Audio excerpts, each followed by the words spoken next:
And we continue our Celebrate Cities coverage this half hour with another check-in with Rob at Sugar Pops Baking Company in Waveland. Rob is with us again as we look ahead to some happenings in the city that are on the horizon. Hey there, Rob.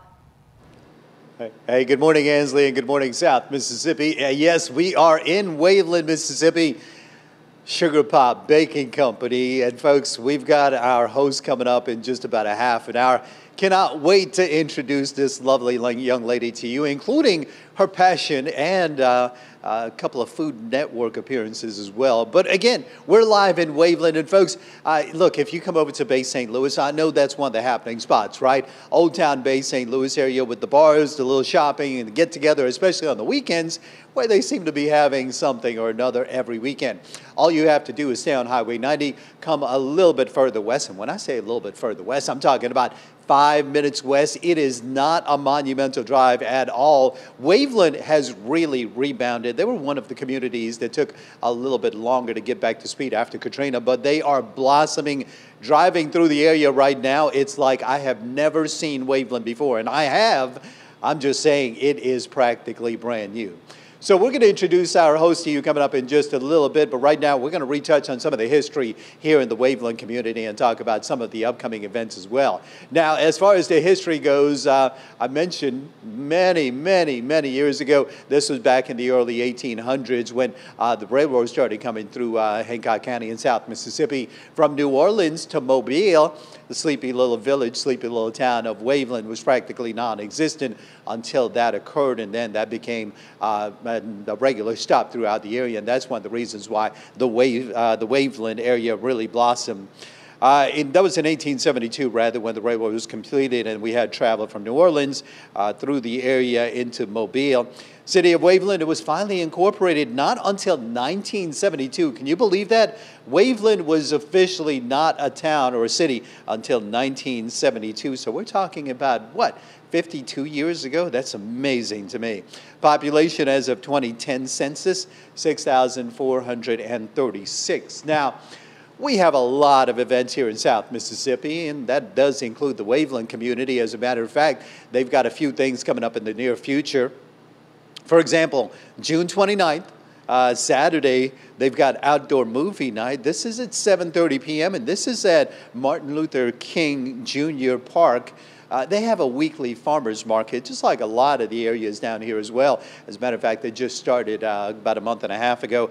It's Hancock County's farmers market. This is Saturday from 8 a.m. to noon, and this continues all the way through the end of September.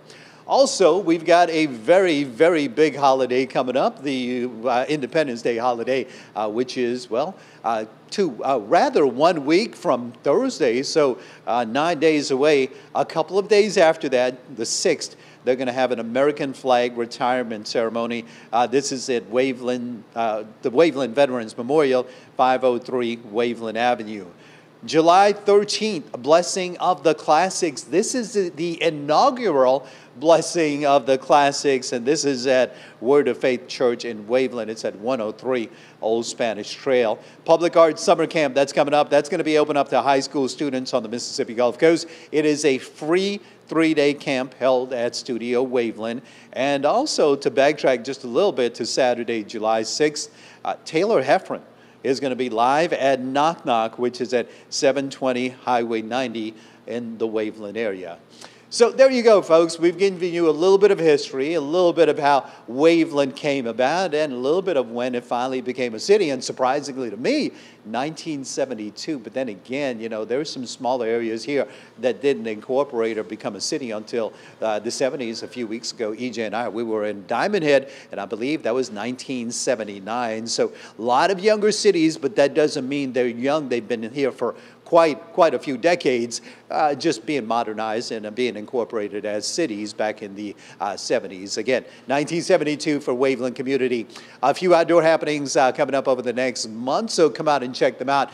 But more importantly, folks, Waveland, this is just one of those cities you've got to drive by, you've got to come check out. Just like anywhere else, they've got quaint little areas to come by and visit, historic sites, beautiful up-and-coming places, including eateries, places to shop. that you need to come and check out. You need to support them as well because, hey, we're all one coast here in South Mississippi, right? Isn't that what the license plate says? So we support each other. Coming up, we're going to have our host, Renee Loringer. We're going to be talking to her coming up at 6 o'clock here at Sugar Pop Baking Company. And again, folks, you don't want to miss this. As a matter of fact, let me throw one thing else out there. For my Waveland, our Waveland viewers, if you're in the area this morning, if you're up, come on down here, enjoy a cup of coffee, come say hello and take a look at the art and the eats they've got down here. Again, Sugar Pop Baking Company, we're going to have a lot coming up to you this morning. But reporting live right now from where you live, Waveland, Mississippi, I'm Rob Knight.